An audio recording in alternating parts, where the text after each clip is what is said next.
Magandang araw sa ating lahat.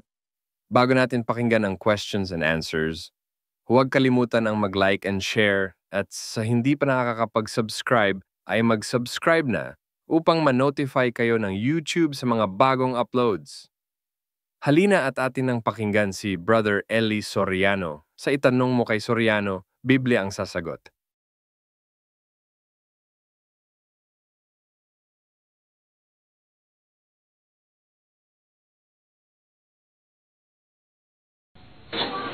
Magandang gabi, brother. Magandang gabi po.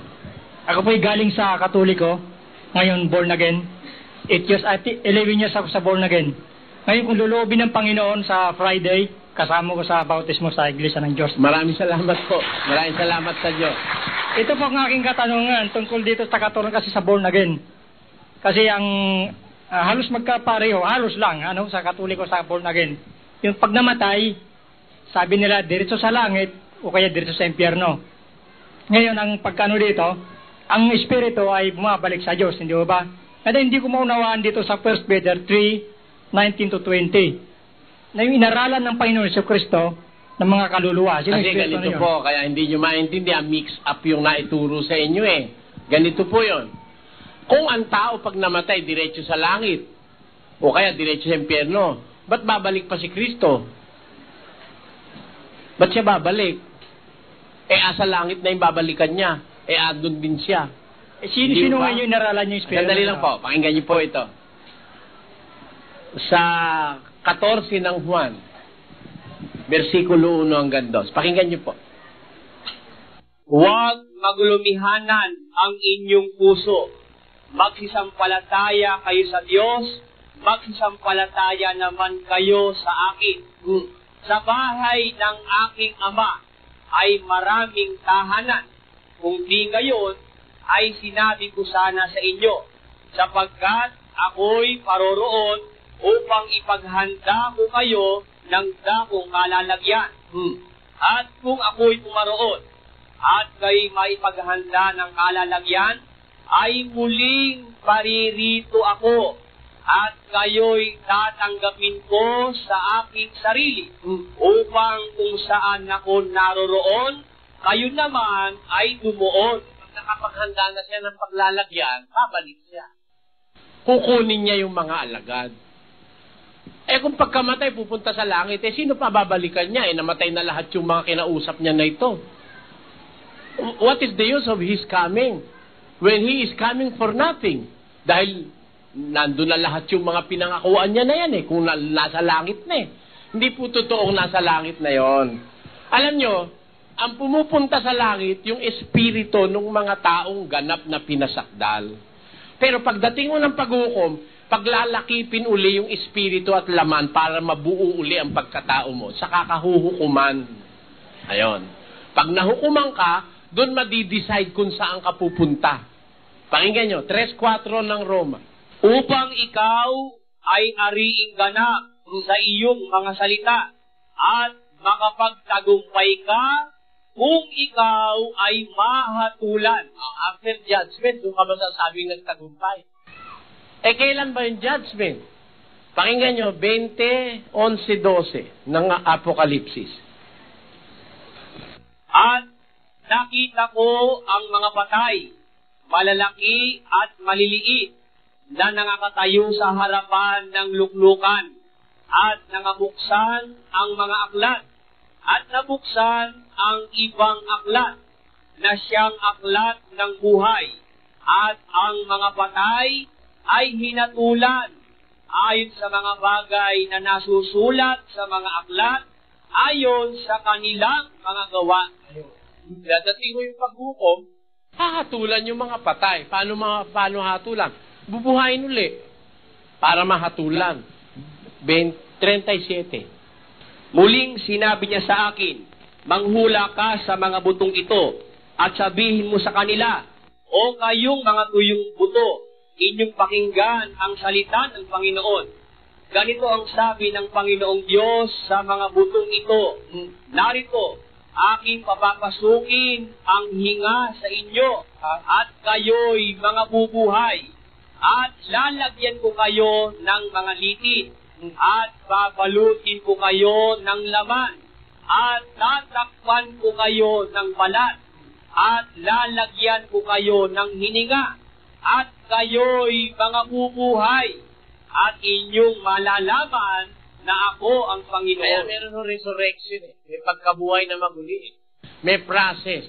Para ikaw ay maharap sa hukuman, bubuhayin ka uli ng Diyos. Pero para sabihin mo, pagkamatay, diretso ka na sa langit. Hindi, ganito, brother, lang gusto kong malaman ang kahulugan ng... Hindi, papunta po tayo ron. Ngayon, ang nakakagulo sa isip nyo, ay bakit si Kristo pumanaog sa kalaliman para mangaral sa mga espiritong nasa bilangguan. Basahin natin, dun ho sa talata.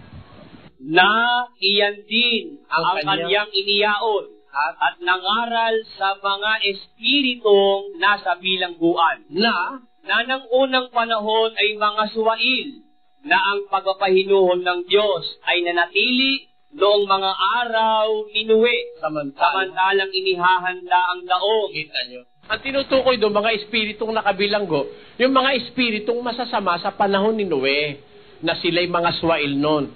Sino yung mga espiritu na yon? Mga anghel ho yun eh. Anghel na anak ng Diyos, kumuha ng katawan tao, nag-asawa sa mga babae. Noong pinanggalingan ng Dilubyo Universal, nung sumama ang tao dahil nakiapid sa mga ibang laman. Wala ho bang verse na nagpapatunay na yung mga na yun? Yun ang mga talagang anghel. Yun nung nasa 6 ng Henesis. Basahin natin. Kaya lang, akala ko baka naintindihan, alam nyo na. 6 muna ng Henesis. At nangyari, nang magpasimula na dumami ang mga tao sa balat ng lupa, at magkaanak ng mga babae, na nakita ng mga anak ng Diyos, sons of God, nasabi. Nakita ng mga sons of God, na magaganda ang mga anak na babae ng mga tao. Sila'y nangagsikuha ng kani-kanyang asawa sa lahat ng kanilang pinili. Ano lang yan? At ang mga higante ay nasa lupa ng mga araw na yaon. Nagkaroon ng crossbreed eh. Yung mga anak ng Diyos na mga anghel, nag-asawa sa mga anak na babae ng mga tao. Maaaring sabihin nyo, paano yung mga anghel nag-asawa sa mga babae? Nakita nila magaganda eh. Tingnan niyo kung paano nangyari. Judas. At ang mga anghel na hindi nang-ingat ng kanilang sariling pamunuan, kundi iniwan ang kanilang sariling tahanan, ay iniingatan niya sa mga tanikalang walang hanggan upang sa paghuhukom sa dakilang araw. Ayun, yung mga anghel na hindi nag-ingat ng kanilang kalagayan, iniwan nila yung kanilang sariling tahanan. Mula sa pagiging anghel, kumuha sila ng katawan tao at nag-asawa sa mga anak na babae ng mga tao. Nagpakalulong sila sa laman, yun ikay iniingatan niya dun sa tanikalang walang hanggan. Yun yung sinasabi niyo sa 3:18 na pinuntahan ni Kristo nung siya'y mamatay, 3 araw siyang hindi pa nabubuhay. Nung 3 araw na yun, nagpunta siya dun sa kalaliman para puntahan yung mga swail na espiritu na yun. Yun yung mga anghel na nagpakasama. Yun ang pinuntahan niya. Pero ang mga tao namamatay, pag namatay ka, yung espiritu mo babalik sa Diyos, yung laman mo maiiwan dyan. Pagdating ng paghukom, paglalakipin uli ng Diyos yung laman at espiritu para ka mabuhay at humarap ka sa hukuman ni Kristo. Pagkatapos mong mahatulan, saka ka lang pupunta sa langit at yung hindi naman magiging dapat, pupunta sa impyerno. Ganun po yun. Mahirap lang yun hirap madaliin. Marami yung sitas kailangan doon para mapatunayan. Sabi po, Brother Eli. Isa po sa lahat ng naririto po. Brother Eli, tatanong ko lang po, bakit di po ba't sinabi sa 10 utos ng Diyos na huwag kang papatay? Bakit po kaya sa panahon natin ngayon ay puro patayan ang ating nababalitaan sa ating kinatatayuan? Mapa sa TV man o sa pahayagan, ganun din ang ating nakikita. Sa madaling salita, hindi nila sinusunod ang utos ng Panginoon. Bakit po kaya? Alam mo, nasa 1:28 yan ang Roma. Pakinggan mo, ha? At palibhasa'y hindi nila minagaling na kilalanin ang Diyos. Ibinigay sila ng Diyos sa isang mahalay na pag-iisip upang gawin yaong mga bagay na hindi nangararapat. Palibhasa ang wika, hindi nila minarapat na kilalanin ng Diyos. They do not acknowledge God in their hearts. Hindi sila kumikilala sa Diyos, ano? Ibinigay sila ng Diyos sa isang mahalay na pag-iisip upang gawin nila yung mga bagay na hindi nararapat. Nangapuspos sila ng buong kalikuan at ng kasamaan, ng kasakiman, ng kahalayan, puspos ng kapanaghilian, ng pagpatay sa kapwa-tao. Yung pagpatay sa kapwa-tao, bunga ng hindi pagkilala sa Diyos yun. Tandaan mo, lahat ng pumapatay ng tao hindi kumikilala sa Diyos. Sabihin man nila na sila'y may Diyos sa bunganga, hindi totoo yun. 1:16 ng Tito. Sila'y nangagpapanggap na nakikilala nila ang Diyos, ngunit ikinakaila sa pamamagitan ng kanilang mga gawa. Palibhasa mga malulupit at mga masuwayin at mga itinakwil sa bawat gawang mabuti. Ayun. Sabi ni San Pablo, nagpapanggap sila nakikilala nila ang Diyos, pero ikinakaila nila sa pamamagitan ng kanilang mga gawa. Palibhasa'y malulupit, mga masuwain, at mga itinakwil sa bawat gawang mabuti. Wala nang gagawing matino ang ganong klase ng mga tao pag hindi kumikilala sa Diyos. Kaya yung pagdodroga, bunga ng hindi pagkilala sa Diyos yan eh. Yung sari-saring masamang ginagawa ng tao, hindi kumikilala sa Diyos. Alam mo kung anong nasa kalooban ng mga yon? Pakinggan mo ha. 14 ng awit, versikulo 1. Ang mangmang ay nagsabi sa kanyang puso, walang Diyos. Ayun. Sabi ng Biblia, ang mangmang nagsasabi sa kanyang puso, walang Diyos. Pero maaari sabihin niya sa kanyang kapwa, may Diyos. Pero sa puso niya, paniwala niya, walang Diyos. Kaya hindi siya takot eh. Pag nawala yung takot sa Diyos, gagawa ka na nga ng masama. Sila'y nangapapahamak. Sila'y nagsigawa ng kasuklam-suklam na mga gawa. Kita mo? Kaya sila yung nagmamasakir, yung mga kung pumatay talagang malulupit. Biro mo, tinadtad ng saksak yung babae, 121 saksak. Konti na naging giniling yung babae sa dain ng saksak. May takot pa ba sa Diyos yung gano'n? Kasi kung halimbawa, meron kasing nakakapatay, hindi naman niya gustong pumatay na bigla siya, no? Pero hindi naman 121 saksak ang gagawin mo. Diba? Maaari nasaksak mong isang gano'n eh. Kabahan ka na at magtatakbo ka kung di ka talagang mamamatay tao, di ba? Pero yung talagang mga mamamatay tao, hindi kumikilala sa Diyos, nagmamasakir pa. Biro mo, pati mga sanggol na bagong silang, tinatadtad ng mga walang hiya. Yun ang dapat na isunod kay Echegaray. Wala nang kinikilala Diyos yun eh. Brother, isa lang po may tatanong ko. Dumating na po ba si Elias? Oo, tagal na. Basa. At sumagot siya at sinabi, katotohanan ng si Elias ay paririto at isasauli ang lahat ng mga bagay nang magkagayoy na pag-unawa ng mga alagad na si Juan Bautista ang sa kanila'y sinasabi niya. Doon sa kabila. Sapagkat ang lahat ng mga propeta at ang kautusan hanggang kay Juan ay nangagsihula. At kung ibig ninyong tanggapin, ay siya'y si Elias na paririto. Kita mo, si Juan Bautista yon, siya yung Elias na paririto. Kaya matagal na naparito na. Si Juan Bautista po yan. Magandang gabi po. Magandang gabi po. Ang itatanong ko po di ba po kaya sinugo si Kristo para iligtas ang mga tao?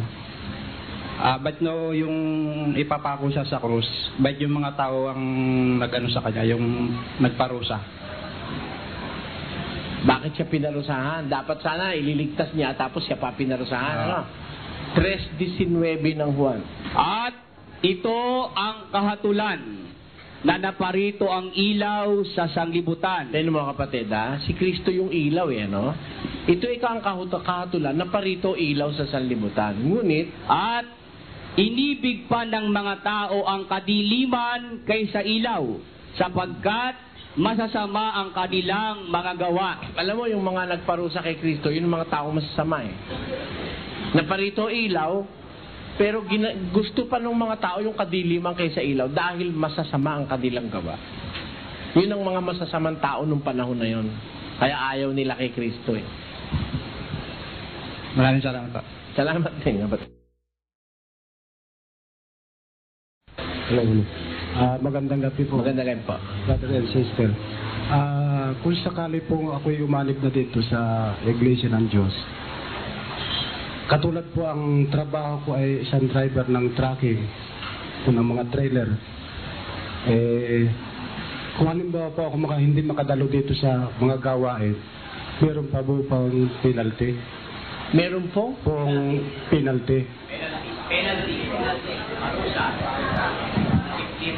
Ang penalty, impyerno. Ay katulad po ng... Pakinggan nyo, kaya ko sinabi yun, Gis 25 ng Hebreo. Na huwag nating pabayaan ang ating pagkakatipon na gaya ng ugali ng iba, kundi mangag-aralan sa isa't isa, at lalo na kung inyong namamalas na nalalapit na ang araw, sapagkat kung ating sinasadya ang pagkakasala, pagkatapos na ating matanggap ang pagkakilala sa katotohanan, ay wala ng haing natitira pa tungkol sa mga kasalanan, kundi isang kakilakilabot na paghihintay sa paghuhukom at isang kabangisan ng apoy na lalamon sa mga kaaway. Mahalagang doktrina po yung fellowshipping yung pagkakatipo ng mga Kristiyano. Kasi andun po yung pagtuturo ng aral Ngayon, sa kaso nyo, halimbawa, nagtatrabaho kayo sa trucking, hindi ho nyo pwedeng idahilan sa amin na nagtatrabaho kayo sa trucking, hindi na kayo dadalo sa mga pagkakatipon sa pagsamba sa Diyos, Bakit ho? Meron ho kaming mga in-schedule na pagkakatipon na meron kayong mapipiling araw para kayo makapakipagkatipon. Halimbawa, ang unang araw po ng Sanlinggo o Linggo na siyang nakasulat sa Biblia, nag-uumpisa po yan Saturday sunset. Kaya, sunset Saturday, umpisa na po ng araw ng Linggo yon. Pwede kayong dumalo sa sunset na pagkakatipon. Meron namang Sunday 4:30 a.m., Sunday 8:30 a.m., Sunday 2:30 p.m. Tapos may mga prayer meetings ng Wednesday and Friday and Thursday kung alin ang maluwag sa inyo. Pero sasabihin nyo, totally, hindi kayo dadalo, hindi ho namin kayo babautismuhan. Ay, hindi naman sa ganon. Ang ibig ko sabihin, kung halimbawa... Hindi kayo nakadalo? Hindi ako nakadalo. Natistino ako ng Bicol 1 linggo. May pagsamba ho sa Bicol. Ay, hindi ko naman alam ang lugar. Bibigyan ho, kailangan ho ang Kristiyano, alam mo yung kapatid mo kung asan. Para kung masiraan ka sa daan, matutulungan ka. Ganun po yun. Bibigyan namin kayo ng kompletong listahan. Kasi ganito yan Kagaya nung nag-a-abroad. Pag nag-abroad, binibigyan namin ng address kung saan siya pwedeng pumunta sa abroad. Kung agrabyaduhin siya, kung sino lalapitan niya. Ay, kakatulad po sa Saudi Arabia na... Ano pa? Bawal ang Biblia doon. Kahit na bawal ang Biblia, may mga kapatid tayo ron. Pwede niyong malapitan sila pag nandun kayo. Kasi galing din doon ako Bawal na bawal talaga ang Biblia doon. Nailulusot din ho yun. Magandang gabi po. Tatanong ko lang po yung kung ang isang tao nahatulan na siya iligtas, ano po ang magiging buhay niya sa piling ng Diyos? Gaturi po ba? Nagkakaroon ng mga gawain? Makakain din po ba siya? Magugutom din po ba siya? Inom? Ano po magiging piling niya sa buhay? Magiging buhay niya sa piling ng Diyos? Ang unang sagot ko ron, yung kung kakain ba, iinom pa. Basahin natin yung Apokalipsis. Kaya't sila'y nasa harapan ng luklukan ng Diyos. Sila'y hindi na magugutom pa, ni mauuhaw pa man, ni hindi na sila tatamaan ng araw o ng anumang init. Ayun. Sabi, sa primary information na sinasabi sa Apocalypse, yung buhay doon, hindi ka na magugutom. Hindi ka na mauuhaw. Wala na kasing tiyan doon eh. Dito, kailangan natin ng tiyan to sustain life, ano?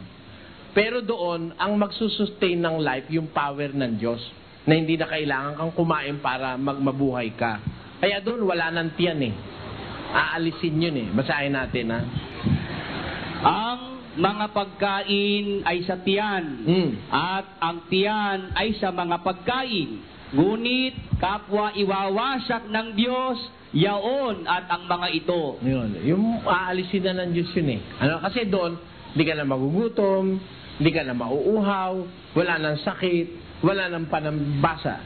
At papahirin niya ang bawat luha sa kanilang mga mata. At hindi na magkakaroon ng kamatayan. Hindi na magkakaroon pa ng dalamhati o ng pananambitan man o ng hirap pa man. Ang mga bagay ng una ay naparam na at yaong nakaluklok sa luklukan ay nagsabi, narito, ginagawa kong bago ang lahat ng mga bagay. Ang mga salitang ito, at sinabi niya, isulat mo, sapagkat ang mga salitang ito ay tapat at tunay. Ayon. Babaguhin niya na eh. Wala nang panambitan, wala nang hirap, wala nang luha, wala na. Pero, para sabihin ko sa iyo kapatid, ano, hindi ko kayang ilarawan sa iyo kung anong klaseng buhay yung andon. Meron lang tayong kaunting kaalaman na hindi ka na magugutom, hindi ka na mauhaw, hindi ka natatamaan ng init, hindi ka napapawisan, ano. Pero sa buo kabuuan niya, hindi ko pwede ipaliwanag. Hindi ko alam. Alam mo kung bakit? Pakinggan mo. Tatapwat gaya ng nasusulat ang mga bagay na hindi nakita ng mata, ni hindi narinig ng tainga, ni hindi pumasok sa puso ng tao. Anumang mga bagay na inihanda ng Diyos sa kanila na nangagsisiibig sa Kanya. Yun. Merong mga nakahandaan Diyos doon na sorpresa. Ang sabi, mga bagay na hindi nakita ng mata, hindi narinig ng tainga, hindi pumasok kailanman sa puso ng tao. Things that are unimaginable by human beings. Kaya yun ay isang kaligayahang hindi mo kayang ipaliwanag. Ano? Kasi walang nakakaalam na tao, hindi kayang maisip ng tao, hindi pa nakita ng mata, hindi pa narinig ng tenga, hindi pa pumasok sa puso ng tao. Ang mga bagay na ito, ang wika, ang inihanda ng Diyos sa kanila na nagsisiibig sa Kanya. Kaya ano yun eh, hindi ko kayang i-define na buong buo yun eh. Pero ito, masasabi ko sa'yo, pag maliligtas ka, magiging para kang anghel. Parang spirit being, pwede kang pumunta sa Mars, pwede kang pumunta doon sa mga galaxies, maglakbay ka kung saan-saan mong gusto, pwede yun. Nakahanda yun para sa mga lingkod ng Diyos eh. Isipin mo, bakit gumawa ang Diyos ng mga lalaking planeta, mga galaxies, mga bituin, lalayo, no? Para kanino? Eh wala namang naninirahan doon ngayon. Nakahanda yan para sa mga magiging dapat sa Diyos. Ha? Siguro isang araw matutupad yung kantang Fly me to the moon and let me play among the stars. Let me see what spring is like on Jupiter and Mars. Pwede siguro mangyari yun dahil Dukas. Sapagkat hindi na sila maaaring mga matay pa. Sapagkat kahalintulad na sila ng mga anghel at sila'y mga anak ng Diyos. Palibhasa'y mga anak ng pagkabuhay na mag-uli. Wala ka ng kamatayan, para ka ng anghel. Eh, ang anghel hindi pwedeng malimitahan ng space at saka ng matter, no? Pagka naiba na itong katawan mo, para ka ng anghel, wala nang limitasyon. Tayo, kaya lang hindi makabilis ng takbo, may matter tayo eh. Na meron tayong bahaging materya sa ating katawan. Pero pag naging purely spirit yan, eh ang espiritu hindi limitado ng space and time eh. Hindi tumatanda ang espiritu. hindi nagdi-disintegrate, hindi nag-undergo ng process of oxidation na kagaya na nangyayari sa material nating katawan. Kaya pagka nagtagumpay ka at naging dapat ka sa Diyos, you can just imagine kung ano magiging kalagayan mo. Gusto ko rin ipaalam sa iyo yung 2 Korinto 4:18. Samantalang kami ay nagsisitingin, hindi sa mga bagay na nangakikita, kundi sa mga bagay na hindi nangakikita. Bakit? Sapagkat ang mga bagay na nangakikita ay may katapusan. Tatapwat, ang mga bagay na hindi nakakikita ay walang hanggan. Tamo, dalawang bagay Yung hindi nakikita, walang hanggan. Yung nakikita, may katapusan Kaya itong lahat ng nakikita mong ito, matatapos ito Papalitan ito ng Diyos pagdating ng araw.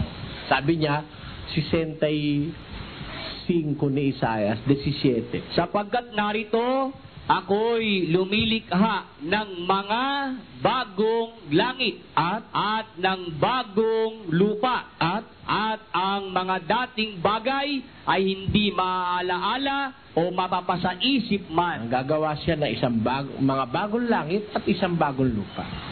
Kaya hindi mo ma-imagine yun. At pag may pastor na nagsabi sa yung alam niyang ipaliwanag yun, mayabang yun. Paano po yung nahatulan na hindi naligtas? Ano pong magiging buhay niya? Yung hindi magiging dapat sa Diyos, dadalhin ng Diyos yun dun sa 14:9 ng Apokalipsis. At ang ibang anghel, ang pangatlo ay sumunod sa kanila na nagsasabi ng malakas na tinig kung ang sino man ay sumasamba sa hayop at sa kanyang larawan at tumatanggap ng tanda sa kanyang noo o sa kanyang kamay ay iinom din naman siya ng alak ng kagalitan ng Diyos at na nahahandang walang halo sa inuman ng kanyang kagalitan at siya'y pahihirapan ng apoy at asupre sa harapan ng mga banal na anghel at sa harapan ng kordero. At ang usok ng hirap nila ay napaiilang lang kailanman. Ayun. Parusa naman ang pupuntahan.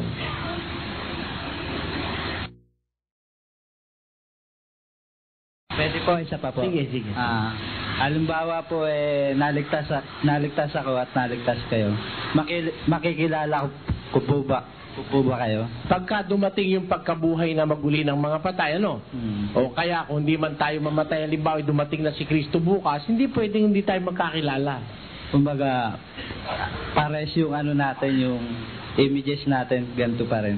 Oo, bago tayo, kasi babaguhin Ganito kasi kapatid, para maintindihan mo?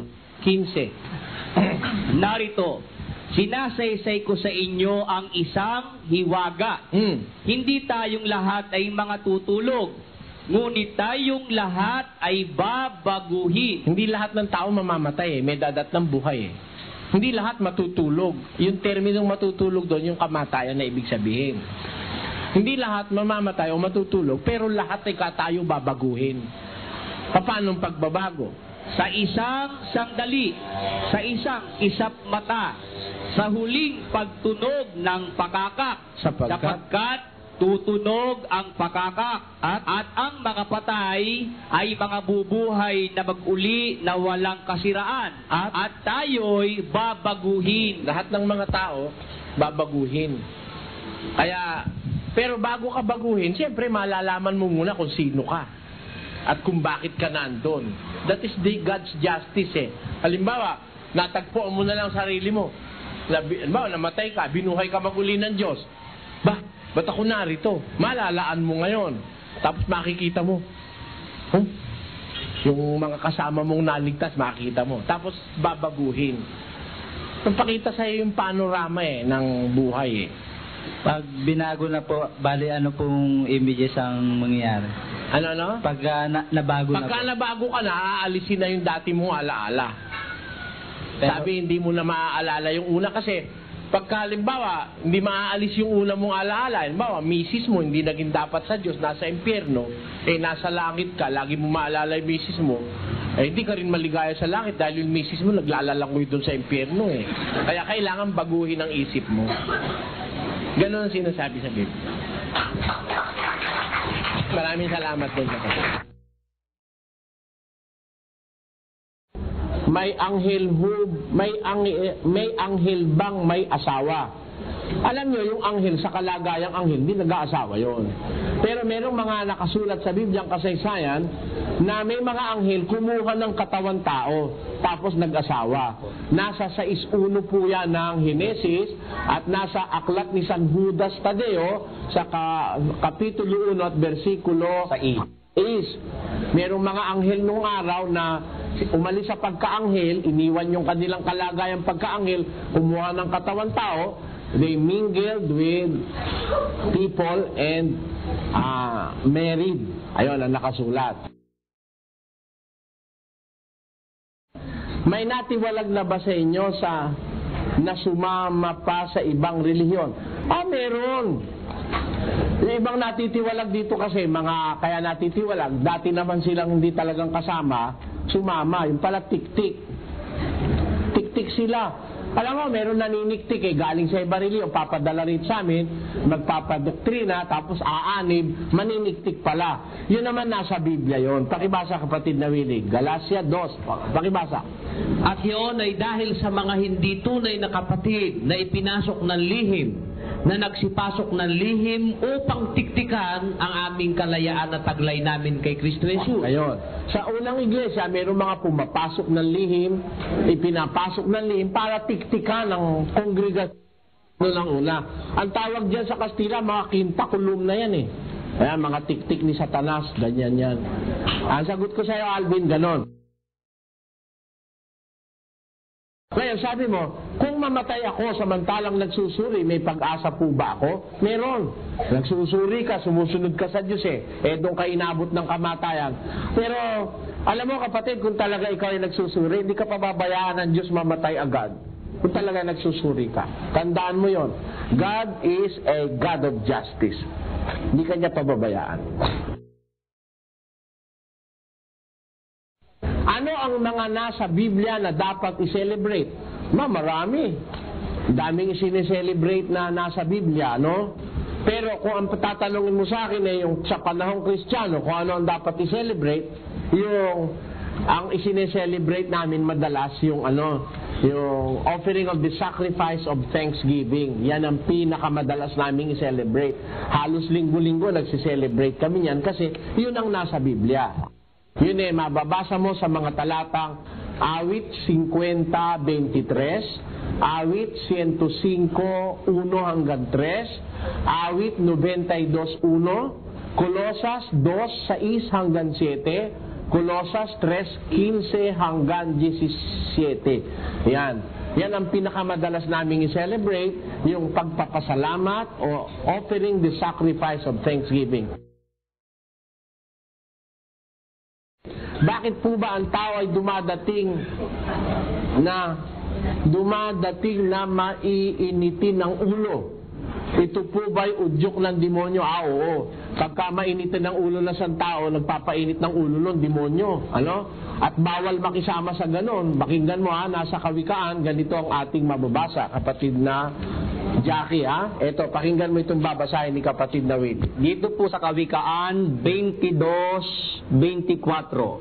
Huwag kang makipagkaibigan sa taong magagalitin at sa mainiting tao ay huwag kang sasama.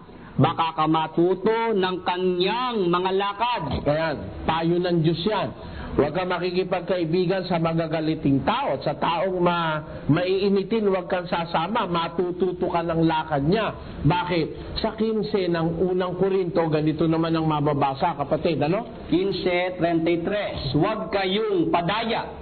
Ang masasamang kasama ay sumisira ng magagandang ugali. Yan, try sulat mo na lang ang talata, kapatid. Hindi ko na masyadong habaan ng tanong. Ang sagot Ano po ang masasabi ninyo sa mga politikong tao na ginagamit ng mga likong relihiyon sa pagkakampanya? Yung mga politiko na sumasandal sa relihiyon, delikado yan na maging pinuno ng bansa. Kasi pagka sila sasandal sa relihiyon, tapos mananalo sila, Magtatanaw ng utang na loob yun dun sa mga pununo ng relihiyon. Madidiktahan ngayon yun. Masisira na ang nasa konstitusyon. Alin ang nasa konstitusyon? Unang-una, dapat ang iboto mong kandidato ay ibinoto mo ng walang insinuation, walang pumipilit sa'yo. You must vote according to your conscience. That is the law. Vote according to your conscience, not by the influence of anybody, but by your conscience. Yan ang batas sa pagboto. Diba, inimpluwensyahan ka ng pastor mo na iboto mo yung politiko na yon. Nanalo nga yung politiko. Yung politiko, tatanaw ng utang na loob dun sa relihiyon na yon. Madidiktahan ngayon yon. Makikialam ngayon sa affairs ng Estado yung relihiyon na yon, yung pastor na dumidikta. Masisira na naman uli yung batas ng separation of church and state. Kaya yung mga politiko na nagpapakampanya sa mga relihiyon at yun namang mga relihiyong gumagamit sa politiko, pare-parehong mga anti-batas yan. Hindi makabatas yan. Hindi yan law-abiding citizens. Ano? Tatanong ko lang po yung kasi nanay ko El Shaddai, sa Yahweh El Shaddai. Ano ba yun talaga yung Yahweh El Shaddai? Nasa Biblia ba talaga yun? Sa Bibliang isinaling panibago, yung Yahweh nandun. Pero sa mga matatandang Biblia, especially sa Hebrew, walang Yahweh. Yung El Shaddai, wala rin yun. Yung salitang Ebreo. Kaya sa Tagalog, hindi mo mababasa. Sa English, hindi rin. Yun ay mababasa sa mga Griegong Biblia. Pero alam mo, yung paniniwalang Yahweh, yan, spurious yan, kapatid.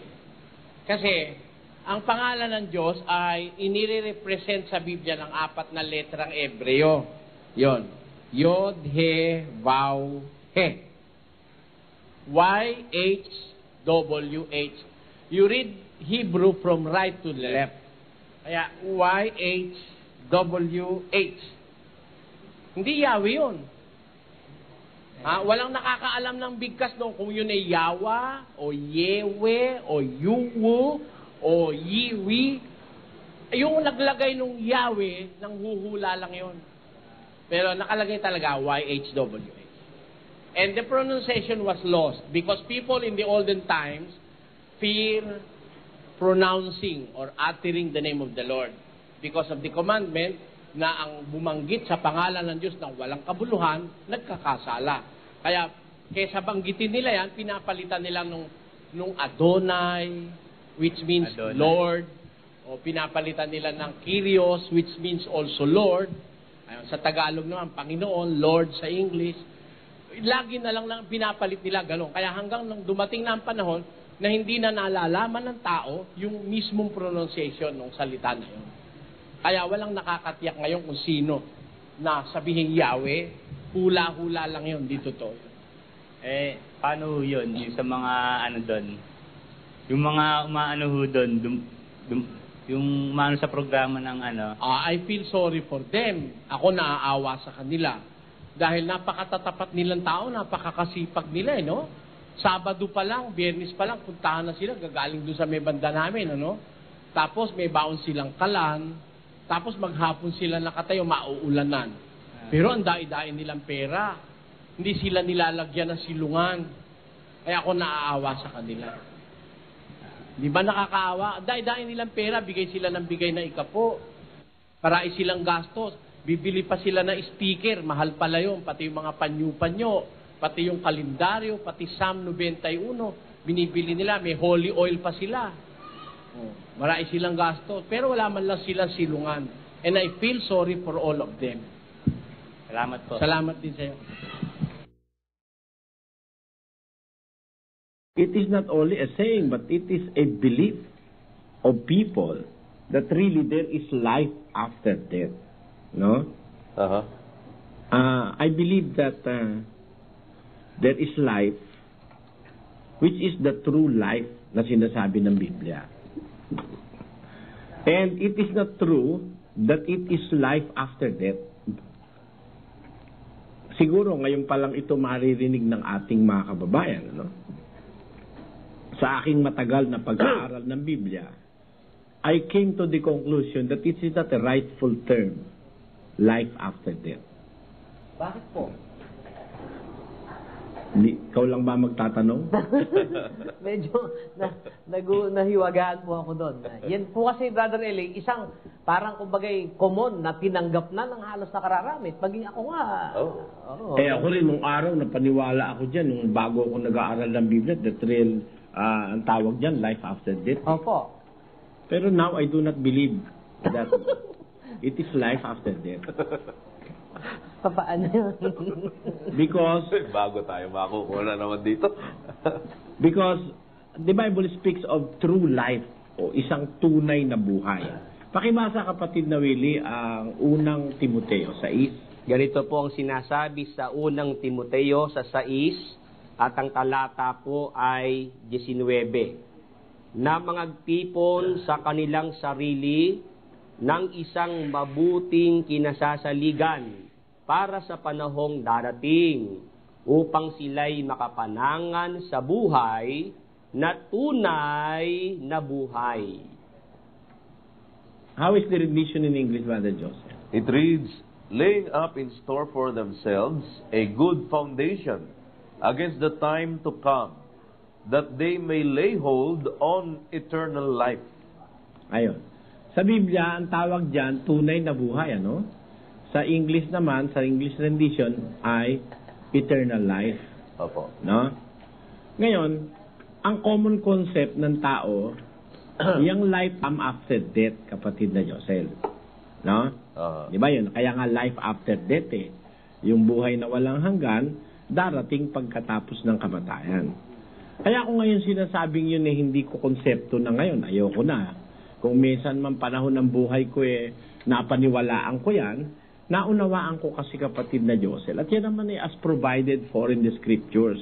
Pakinggan sana ako ni Attorney Rosal, ano? At ng lahat ng attorney, ano? Opo. Dito po sa sa 29:24 of the book of Isaiah, ganito nakasulat. Ito po ang sinasabi sa aklat ng propeta Isaias 29 at 24. Ang sabi po ng Diyos ay ganito, sila namang nangamamali sa diwa ay darating sa pagkaunawa, at silang mga mapag-upasala ay mga tututo ng aral. Aba, yung pala namang mali sa diwa, pwede naman palang makaunawa, kapatid na Joseph. Kaya palagay ko, nangyayari naman sa akin yan. Ano? Dati mali ang pagkakilala ko, natutuwid, no? Naunawaan ko na hindi tamang gamitin yung terminong life after death. Alam mo kung bakit? Bakit po? Hindi ko sa'yo sikreto, ha? Merong kasing magtatamo ng buhay na wala hanggan, di mamamatay eh. Hindi po makakatikim ng death, ibig sabihin. Oo. But he will attain eternal life. Therefore, it cannot be called life after death. Oo nga. Ha? Kasi if you call it life after death, you have to attain it after death. But there are people who are not destined to die. Kapatid na Joseph. Pakinggan nyo sa Mateo 16. 16 at ang talata po ay 28. Katotohanan ng sinasabi ko sa inyo, may ilan sa nakakatayo rito na hindi matitikman sa anumang paraan ang kamatayan, hanggang sa kanilang makita ang anak ng tao na pumaparito sa kaniyang kaharian. See what I mean? Opo. It is not correct to assert na yung buhay na walang hanggan is life after death. Because there are people who are destined to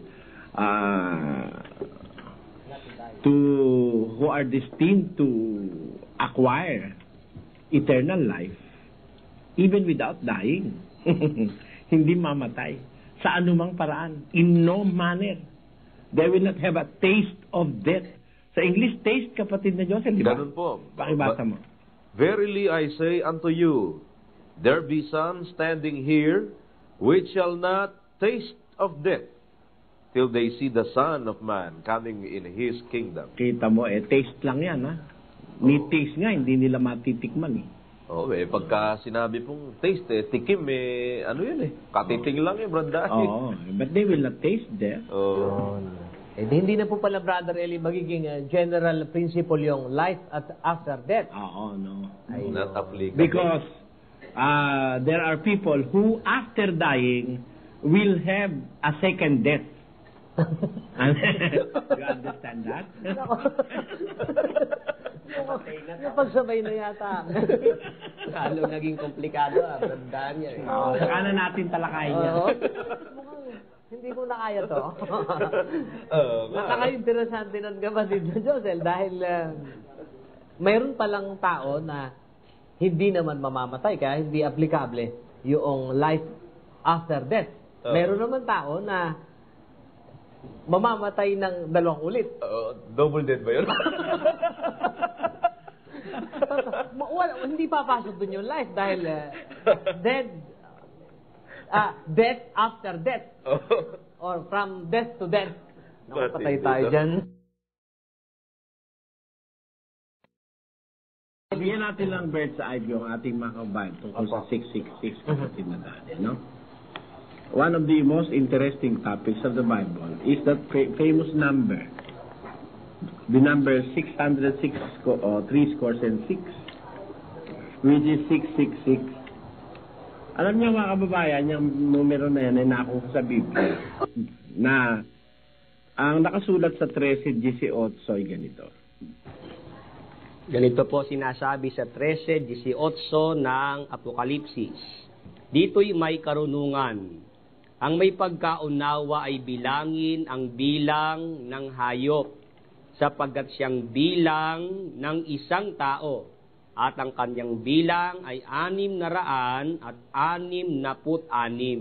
Ayan. Hindi naman tayo mahihirapan, kapatid na Josel. Ang sabi kasi dyan, dito ang wika ay may karunungan. Therefore,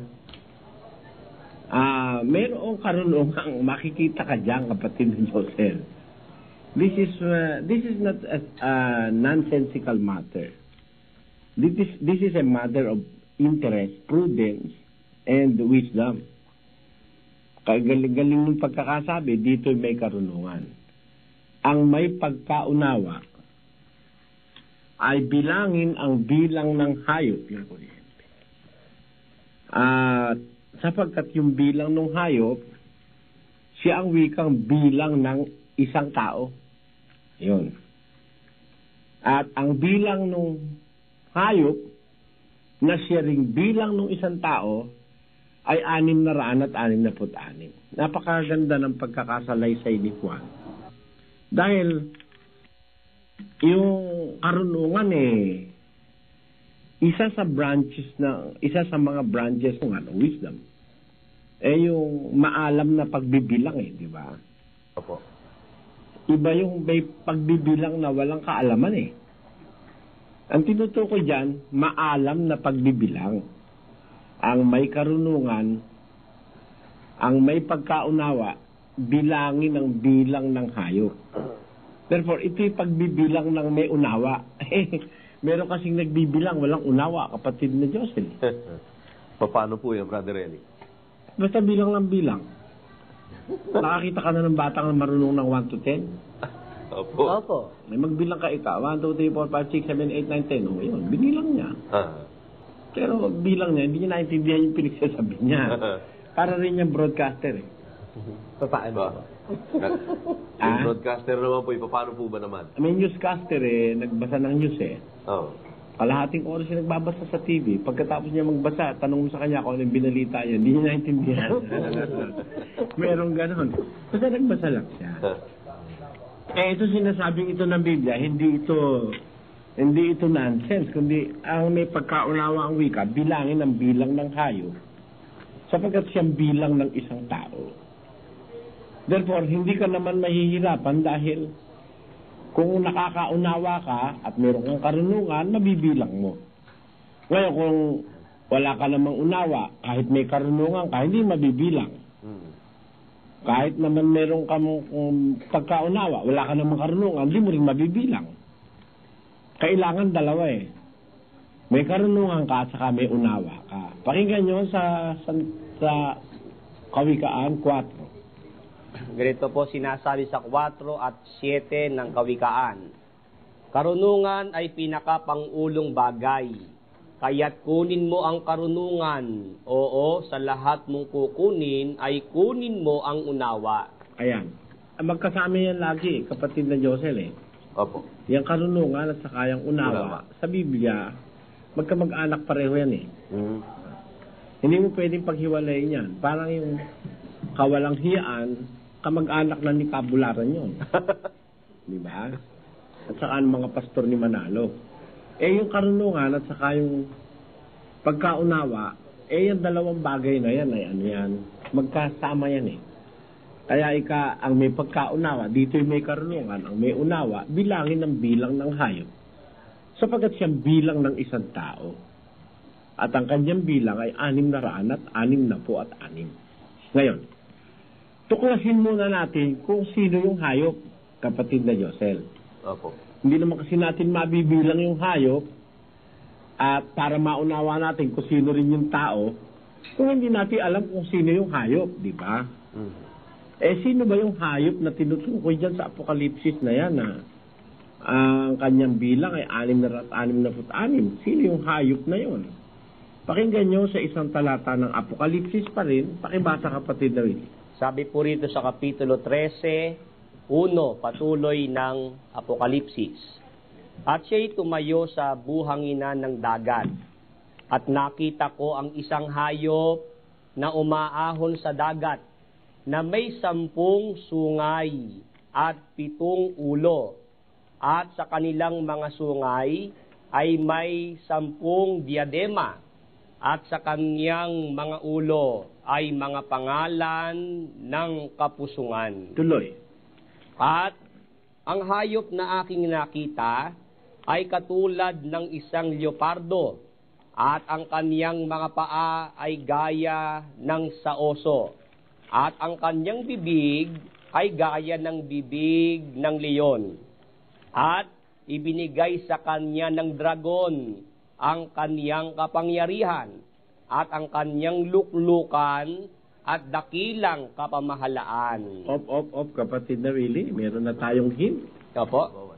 Ito palang hayop na ito binigyan ng dragon ng kanyang kapangyarihan. Opo. At pati yung luklukan ng dragon, nandun sa kanya. Opo. At meron din siyang dakilang kapamahalaan. A great power and authority. Bigay ng dragon sa kanya. Alamin muna natin kung sino yung dragon, kapatid na Willie. Sa 12 naman ng Apokalipsis. Sabi po sa 12 at ang talata po ay 9 ng Apokalipsis.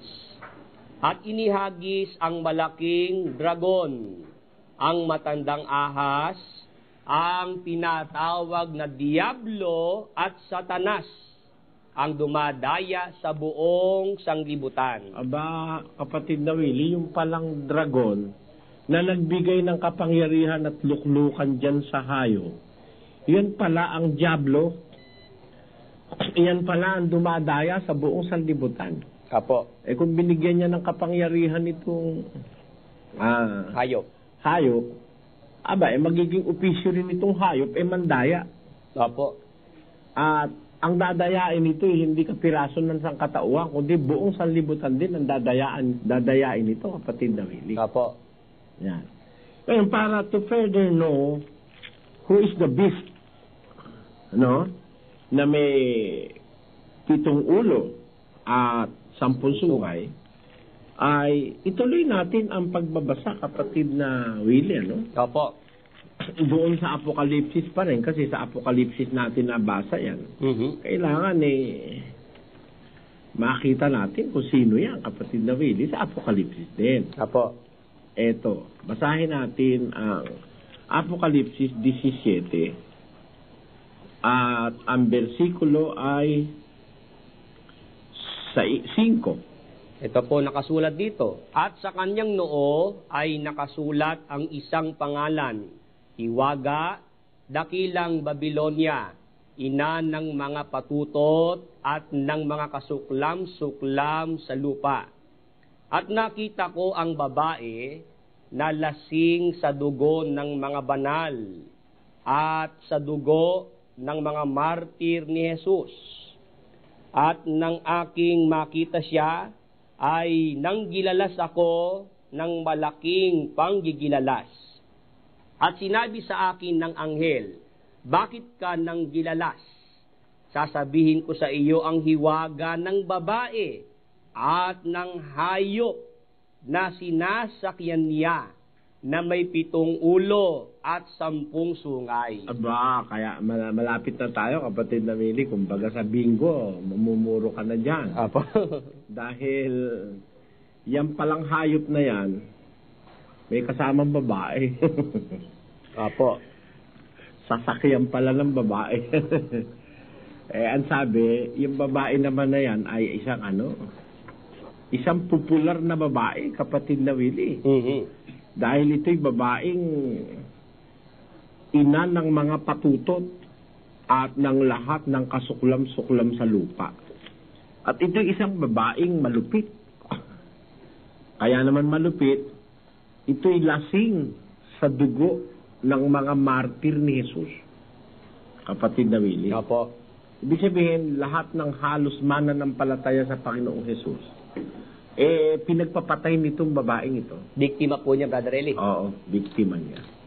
At itong babaeng ito, nakasakay nga doon sa hayop na may 7 ulo at 10 sungay. Therefore, meron na tayong 3 lead, kapatid na Willie.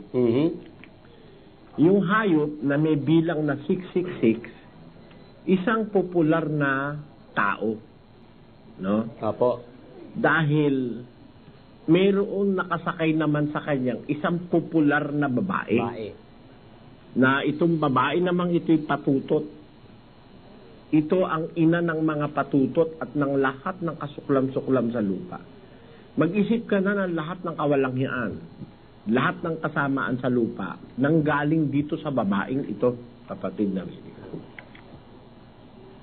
Yan. Diyan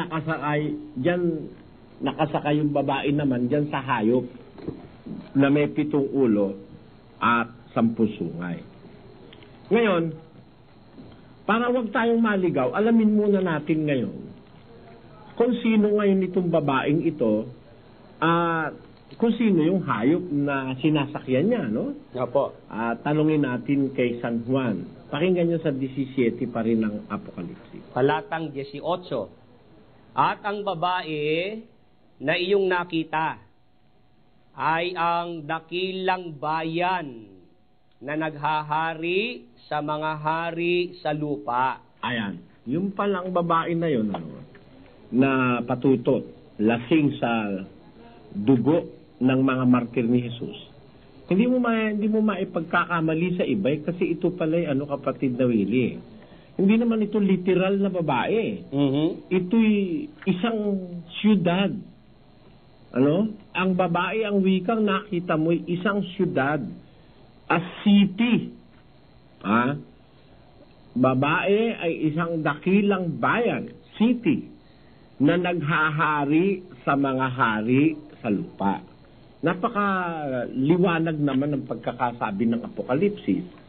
Yang babae na yan ay isang dakilang bayan, a great city that reigneth over the kings of the earth. Napaka-powerful ng babaeng ito. Bakit? Biro mong maghari ka sa mga hari sa lupa. Diba? Napakalaking, tremendous ang power nito, kapatid na Willie. Itong babaeng ito na naghahari sa mga hari sa lupa. City yan. Pakibasa mo nga sa English, kapatid na Joseph. Ganito po ang ating mababasa. And the woman which thou sawest is that great city which reigneth over the kings of the earth. Ayan. And yan ay hindi pwedeng mailigaw, kapatid na Joseph, ang pagkaunawa dyan dahil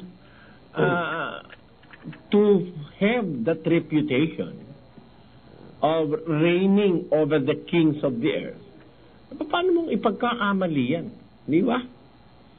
At alam mo, sa kasaysayan ng mundo, iisa ang syudad na naghahari sa mga hari sa lupa. Siyudad po ito, Brother Eli. No? Pag siyudad po, yung, mas maliit sa bansa ito eh. Pero with a tremendous power. Opo. Because for a city to reign over the kings of the earth, you can just imagine how powerful that city is, kapatid na Diyos. Tama po.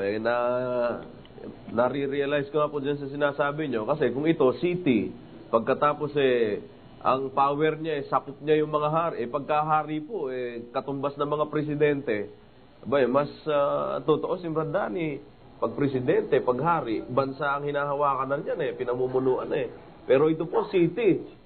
Tapos, ang power niya, over pa doon. Doon sa mga hari. Matindi nga po ito. At parang may ibinubulong si attorney dito, Brother Eli, parang alam niya yata kung alin po yung tinutukoy ninyo Oo, alam ni attorney yan. Binulong ko na sa kanya yan pero, wag tayo ang magpakahulugan, kapatid na Josel. Basahin natin ang pakahulugan ng iba sa talatang yan para wag silang masaktan. Sila ang ating tanungin. Ano ba ang tinatawag na yan na city na naghahari pa sa mga hari pa sa lupa? Dito sa saling katoliko ng Biblia, kapatid na Willie, o kapatid na Josel, merong paliwanag ang Iglesia Katolika tungkol dyan sa siyudad na yan Sa Apokalipsis, sa page 475 ng sali ni Monsignor Abriol na pinirmahan ni Cardinal Santos at saka ni Cardinal Sin, ay merong ganitong paliwanag sa footnote ang Iglesia Katolika kung sino yung city na yan, na babae. Ito po sa footnote. Meron ka na ba nito dyan sa computer, kapatid na Mel? Pwede ba? Wala daw po sa computer natin. Yan ang diferensya niya, computer mo na yan. Bobo yung computer mo. Eto. Ang lungsod na tinutukoy na babae ay ang Roma, na noong araw ay siyang larawan ng lungsod ng demonyo. Ayan. Ipinaliwanag ito ng otoridad katoliko, ang babae raw na tinutukoy dyan ay ang lungsod ng Roma. And we will not be amazed and we will not be surprised because that is very fitting to that kind of magnanimous power that Rome have over the kings of the earth, kapatid na Joseph. Alam mo, wala namang ibang syudad na pagdating sa pananampalataya higher in authority over all the kings of the earth, kapatid na Joseph Hindi naman pwedeng sabihin niya na Washington DC, Hindi rin pwedeng sabihin niya na Moscow. Because there is no great faith or great religion that whose power emanates from Moscow. Wala. Wala rin sa New York yan, kapatid na Joseph. Although ang New York ay center ng trade, kapatid na Joseph, pero she is not as powerful as Rome when it comes to faith or religion. Ang Roma ay nag-iisang undisputed powerful city when it comes to religion. Why? Because in Rome, there is another seat of power. And that is the Vatican, kapatid na Joseph. The Vatican, which is considered in the world as a separate state with its own currency, own government, and its own powers. Diba? Kaya ang Vatican ay napaka-powerful. At as head of state, the chief of the Vatican state or the highest authority of the Vatican state is even higher than other chief of state, kapatid na Joseph. Gusto mo, kontestahin mo.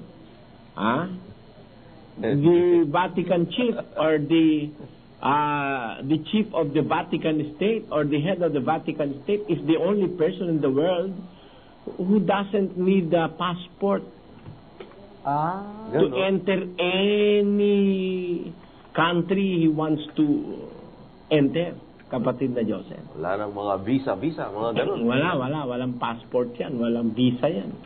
At yan ang kaisa-isang head of state na kinikilala halos ng buong mundo, pati ng Muslim. Kapatid Joseph. Opo, sabi ni attorney, ano po yan? Complete immunity ba, attorney? Complete immunity. Nobody can sue him. Wala. Talaga Total. po, Brother Remy. Kaya, Palit pa nga sa, di ba? Kaya masasabi natin, talagang nobody is powerful than the head of the Vatican State. At tatandaan mo, yung Vatican, nasa Roma, at yung Roma, yan ang sinasabing babae, kapatid na Josel. Ayun. Yan yung babae. At yung babae na yan, may nakasakayan sa hayop. At yung hayop na sinasakyan yan, may 7 ulo at saka may 10 sungay, kapatid na Josel. Yan, popular yung hayop na yan. Hayop talaga yung walang hiya na yan. Hayop Oo. Sabi ng Biblia, hayop Huwag sasabihin na magmumura na naman ako. Hindi. Hayop talaga tawag ng Biblia dyan. Yan ang sinasakyan ng babae. At kung ang babae ay ang Vatican, ibig sabihin, ang Vatican at ang Roma, mayroong kinasasaligan o sinasakyan. At yun ang hayop. Kapatid na Joseph. Ngayon, paliwanag natin yung hayop kung sino yon. Mula sa Biblia, kapatid na Joseph. No? Opo. Ang sabi dito sa Biblia, yan daw hayop na yan, may 7 ulo at mayroong 10 sungay. At yung hayop na yan ay, tignan natin kung ano ang kanyang scope o ng kanyang power. Pakinggan nyo, balikan natin ng 13 at 16 ng Apokalipsis. Ito po ang nakasulat sa talata. At ang lahat, maliliit at malalaki, at mayayaman at mga dukha, at ang mga laya, at ang mga alipin, ay pinabigyan ng isang tanda sa kanilang kanang kamay o sa noo, at nang wag makabili o makapagbili ang sinuman, kundi siyang mayroong tanda sa makatwid ay ng pangalan ng hayop o bilang ng kaniyang pangalan. Ba, kapatid na Willie? Opo. Napaka-powerful din naman pala nitong hayop na to. Biro mo naman siya pa may hawak ng ekonomiya. Opo. Tandaan mo, pag ang Biblia ay nagsasalita ang Biblia ng terminolohiya religyosa. Religious terms ang ginagamit ng Biblia, kapatid na Josel. Itong hayop na ito, speaking of power, pati ekonomiya ng mundo, hawak-hawak niya Nawala ka dyan? Kasi ang sabi, hindi ka makakabili, hindi ka makakapagbili, malibang merong kang tanda ng pangalan ng hayop. O ng bilang ng kanyang pangalan. Therefore, napaka-powerful ng hayop na ito, who even control the world economy, at lahat ng tao sa mundo, malalaki, maliit, mayayaman, mga dukha, mga laya, mga alipin, na labigyan niya ng tanda, kapatid na Jose. Ibig sabihin, napailalim sa kanyang kapangyarihan ang halos lahat ng uri ng tao. Malaki, maliit, mayaman, dukha, laya, alipin. Sumuko sa kanya doon sa hayop. May naiisip ka bang tao ngayon na lalapatan ito? Kasi itong hayop na ito, tao ito Yung bilang ng hayop, siya rin bilang ng isang tao na yun. At itong taong ito ay makapangyarihan dahil ito ay halos lahat ng klase ng tao sa mundo ay nasasakop niya. Di ba? Malaliit, malalaki, mayaman, madukha, na pinagbigyan niya pa nga ng mga tanda Di ba? Ngayon, let us again ask the help or the interpretation of the Catholic Church. Sino ba ang hayop na ito? Kapatid na Diyos. Para wala tayong masaktan ng damdamin. Let us turn over our readings to the Passion of the Catholic Church. Makikita natin doon yung sinong hayop na yun eh. Ang sabi sa Passion, ito.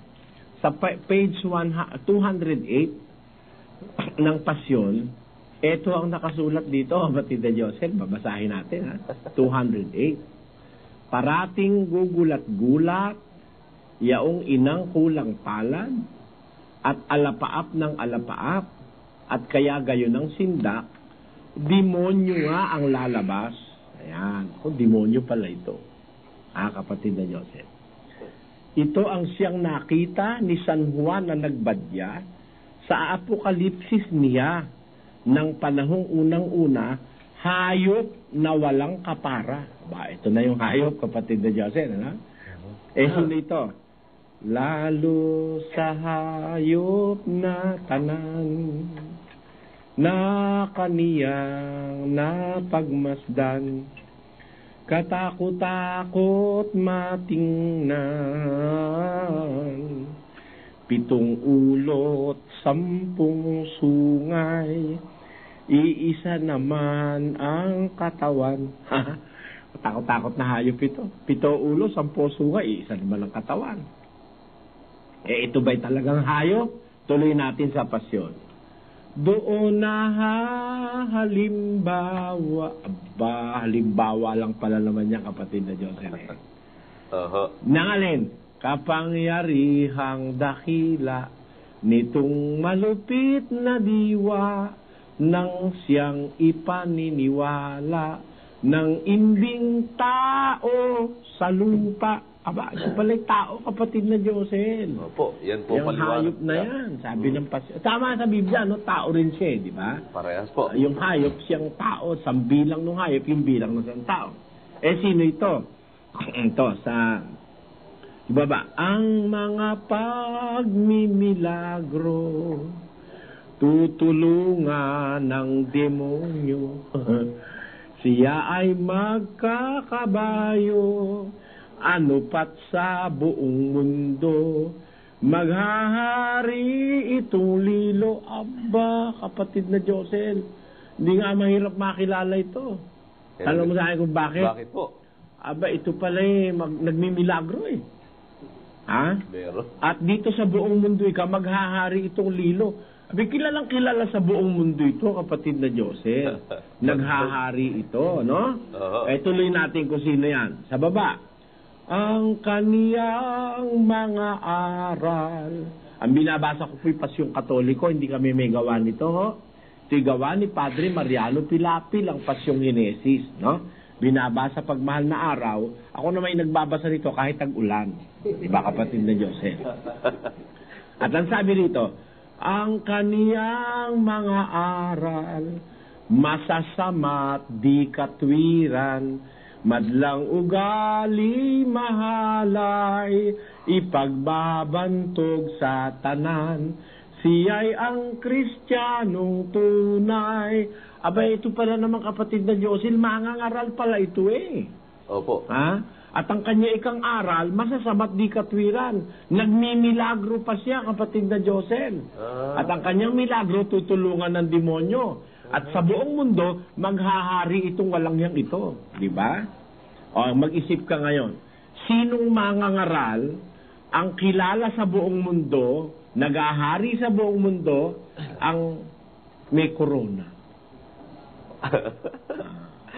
Alam na natin. Mag-isip ka. Sinong mangangaral ang may corona? Wala naman akong alam na mangangaral na may corona, isa lang eh. Ay, isa lang po talaga.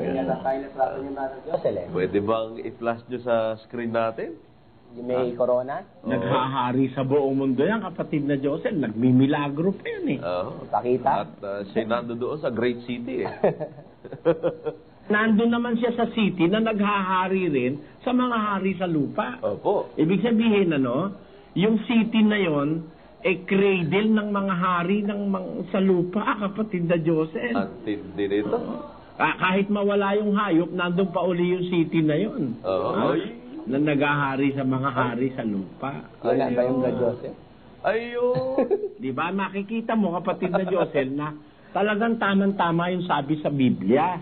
at sabi sa pasyon na merong mangangaral naghahari sa mga hari sa lupa. Talaga naman, pagdating sa mangangaral, wala namang kapareho itong mangangaral na to. Pati hari, suko rito, kapatid na Joseph. Opo.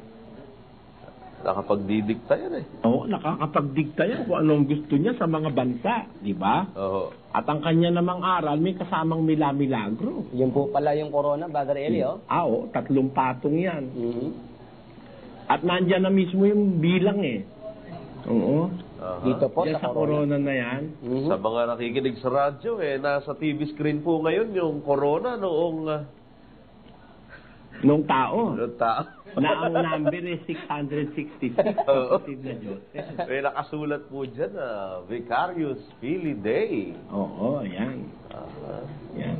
Kaya alam mo, hindi mahirap unawain yan, 666 na yan eh. Numero yung nakalagay sa isang tao. Yan din ang bilang ng hayop. Yung hayop na yon, powerful yon, makapangyarihan yon dahil nakakapaghari sa buong mundo yon, kapatid na Joseph. At kung sino yan, bahala na sila, no? Yan ang ating pinag-aralan ngayong gabi, kapatid na Joseph. Yan daw pong tungkol sa pagpapadasal sa mga patay, Brother Eli, baka pwede pong i-discuss natin. Hindi ugali ng Kristiyano ang magdasal sa patay. Wala tayong mababasang batayan sa Biblia, lalo na sa panahon ng Kristyanismo, na may ginawang pagpapadasal sa patay ang mga Kristiyano. Yan ay ugali ng Katolisismo dahil sa mga indulhensyang ipinangangako ng paring Katoliko. Walang batayan sa Biblia yan. Ang pinagbabatayan nila dyan, yung praying for the dead in the souls in purgatory, yung binasabi nila sa aklat ng Makabeo. At kung yun man totoo, hindi kaugali ang Kristiyano yun, kapatid na Joseph. Dapat maintindihan ng ating mga kababayan na ang Biblia ay nahahati sa 3 malalaking kapanahunan. Ang panahon ng Patriarka, panahon ng Mosaiko, at panahon ng Kristiyano. Kung titingnan mo sa panahon ng Kristiyano at saka sa panahon ng Mosaiko, walang mababasa na ang patay ay ipinagdadasal o ipinapanalangin.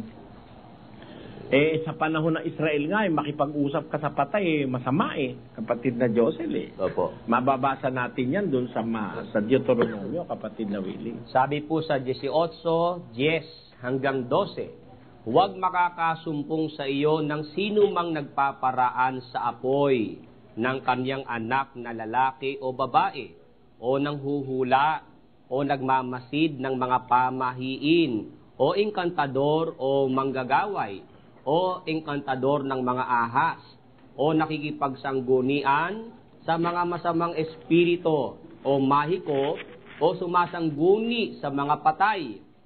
Sapagkat sino mang gumagawa ng mga bagay na ito ay karumal-dumal sa Panginoon. Ayon, kaliwanag, bawal yung makikipagsangguni ka sa mga patay. Kasi alam mo, kapatid na William, pag ang tao patay na, ay nasa kamay na ng Panginoon yun Ang desisyon, pati ang pangyayari sa na dapat mangyari, ay nasa Diyos na. Sinasabi yan sa pasyon. Gayon nga ni itong araw, habang ika'y nabubuhay. Nasa pahina ito, 128. Mili ng anumang kusang binabahalaan, mili ng anumang bagay, magaling o masama man.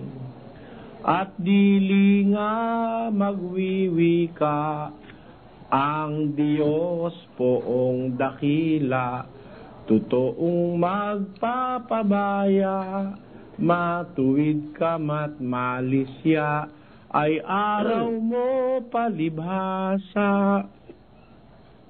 Ngunit subalit kapag nalagot, hiningang lubhang marupok, ng katawan mong mairog, ang araw mo'y matatapos.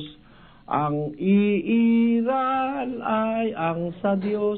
Kita mo? Sino na ngayon ang iiral pagtapos na ang araw mo, kapatid na Willie? Sabi po dyan, mismong ang Diyos po, Brother Eli. Ayun, kaya pagka ang isang tao patay na, ang dapat pairalin yung gusto na ng Diyos. Kahit manalangin ka, kahit ano pa gawin mo, basta't yung gusto ng Diyos ang magaganap sa isang taong patay, kapatid na Willie. Hindi ka ugali ang Kristiyanong manalangin para sa patay. Alam mo ang ipinapanalangin, kapatid na Josel, yung mga buhay. Dahil sa buhay, may pag-asa pang mabago, may pag-asa pang makatulong ka sa buhay. Sa patay, wala ka nang magagawang tulong. Walang magagawang tunay sa namatay na katawan. Ito, pakinggan mo sa 128 pa rin. Walang magagawang tunay ang namatay mong katawan, palibhasa'y lupa lamang. Sa abang-aba mo naman, kung ika'y walang sinimpan. Kita mo na? Sabi ng Biblia kasi yan Nasa pasyon, nasa Biblia. Pakinggan nyo sa Biblia, sa Ecclesiastes 9. 9 at ang talata po ay 10. Anumang masumpungang gawain ng iyong kamay, gawin mo ng iyong kapangyarihan, sapagkat walang gawa, ni kathaman, ni kaalaman man, ni karunungan man sa libingan na iyong pinaparunan. Iwanag yan, kapatid na Willie. Opo. Wala nang katha, walang gawa, walang karunungan, walang kaalaman sa siyol o sa libingan. Yung siyol po libingan yun sa Ebreo. Na iyo ang wikang pinaparunan. Ba? Kapatid na Willie, ang mga tao pala papunta dyan no? Opo. Minsan nagtutulakan pa. Ano po yung lagi niyo po, Brother Eli, inihahalimbawa noon? Na parang may isang balon po ba o bangin? Oo, nakahilera na yung mahuhulog. Kumbaga yun ang libingan. Opo. Abe, nakahilera na dahil ang Diyos ang naghihilera kung sino mauuna Ang ginagawa ng mga tao, nagtutulakan Diba? Parang gano'n, nakakagulo dun sa hukay. Kung sino mauuna, may nakatakda na. Ang Panginoon Diyos ang nagtatakda niyan kapatid na Willie. Apo. Ayan. Nakakalungkot magunita. May nakatakda na, kung gusto nung iba, maunahan pa yung dapat mauna. Merong ganon. Ang tayo, kung nakakakilala tayo ng katwiran, dapat huwag tayong papatay ng kapwa dahil may nakatakda ang Diyos kung kailan siya pupunta ron. Huwag mong pangunahan ng Diyos, di ba? Okay. Kaya yung pananalangin sa patay, kapatid na Josel, yan, maling aral ng Iglesia Katolika yan. Wala sa Biblia yan. Walang apostol na nalangin sa patay. Basahin mo buong Biblia, wala. Sayang na mga pagpapagod yung ginagawa pala natin. Diyan sa ating nakagisna na yan, mga kababayan. May mga pasyam pa dyan.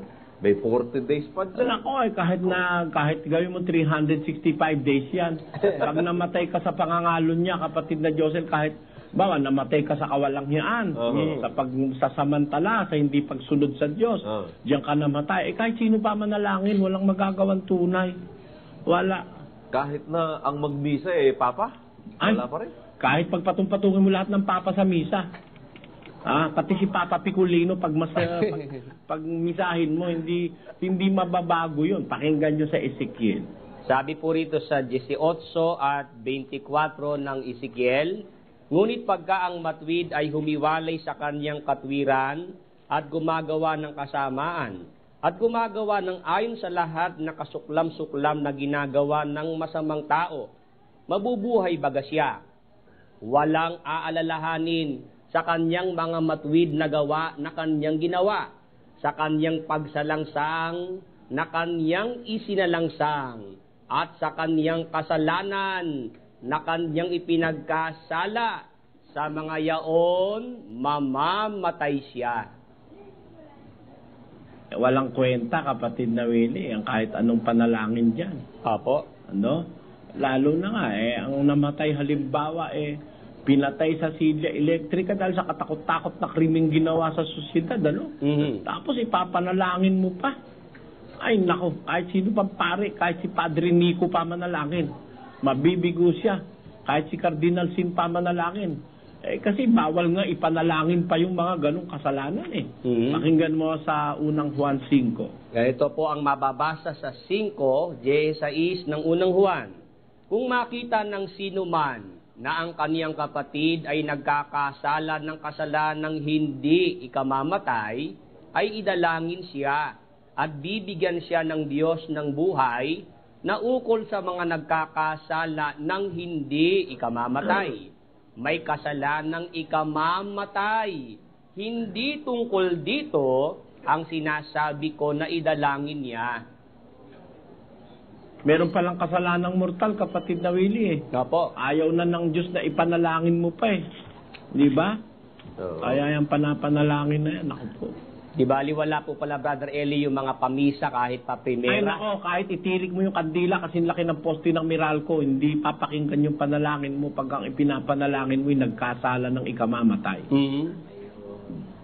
Pero po, Brother Eli, ang isang kalakarang nakikita at ito'y para bang nagiging nada-justify yung kanila. Meron kasi minsan, Brother Josel, hinatulan ng bitay.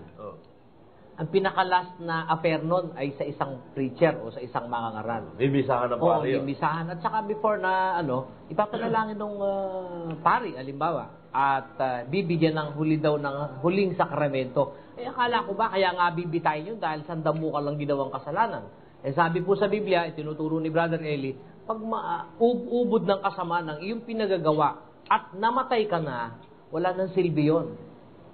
Hali nga, panalangin mo nga si Hitler kung may silbi pa ron. Sige nga, lahat ng mga kriminal na namatay sa mundo, pati si Idi Amin, at pati yung mga nagkokos ng terrorism na yan, sige nga, panalangin mo nga si Abu Sabaya. Panalangin, pag hindi nagkasama kayo sa impyerno, kapapanalangin mo yan eh. Diba? Opo, wala tutos. Suklam sa Diyos yung mga taong ganyan eh, na malulupit sa kapwa-tao eh. Ayun. Hayop na yan. Marami pala tayo nagagawa, kapatid na Josel, ang mga tao na balintuna, mahirap tanggapin sa lohika, pero ginagawa, tinatanggap ng maraming tao. Gaya na nga nung bibitayan na lang, bibigyan mo palang huling sakramento. Alam mo naman palang yun ay masama, kaya nga papatayin wala po palang silbi yun. Kaya kung may mga tao mang nanalangin kay Abu Sabaya, wag na sana siya lumitaw. Pero yung ipanalangin mong maligtas si Abu Sabaya, palagay ko, pag pinanalangin mo nga naman niya, Bro Josel, magsasama kayo ni Abu Sabaya sa impyerno.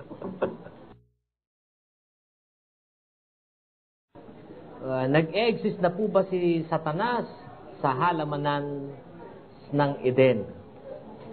Tanong? Anyway. Yung existence ni Satanas? Oo. Anong ba yun? Opo, nag-i-exist na daw po ba? Siyempre, nag-i-exist na. Doon na yung ahas eh. Ngayon, may kaya lang hindi pa matanda nun. May follow-up nga po siya, Brother Eli. Kung nag-i-exist na po. Si Cabularon gustong palitawin. Sa Eden pa lang matanda na eh. Wala naman siyang mababasang matandang ahas sa Eden. Ang nasa Eden, ahas lang. Si Satanas yun, bata-bata pa ng konti. Ang ganda na lang ba yun? May follow-up po siya, Brother Eli. Kung nag-exist na, inihagis na po ba siya noon? Hindi pa. Hindi pa siya inihagis. Kita niya, hindi pa pala. Ba't nakarating doon? Ba, ikaw naman, yung bola nakakarating sa court na inihahagis. Meron naman, naiwan nung basketballista, gumulong. Ikaw naman. Oo nga naman. Hindi naman pala lahat ng nakakarating doon Inihagis. Maraming salamat sa inyong suporta. Maski ang aking content ay nasa audio lamang. Thank you very much.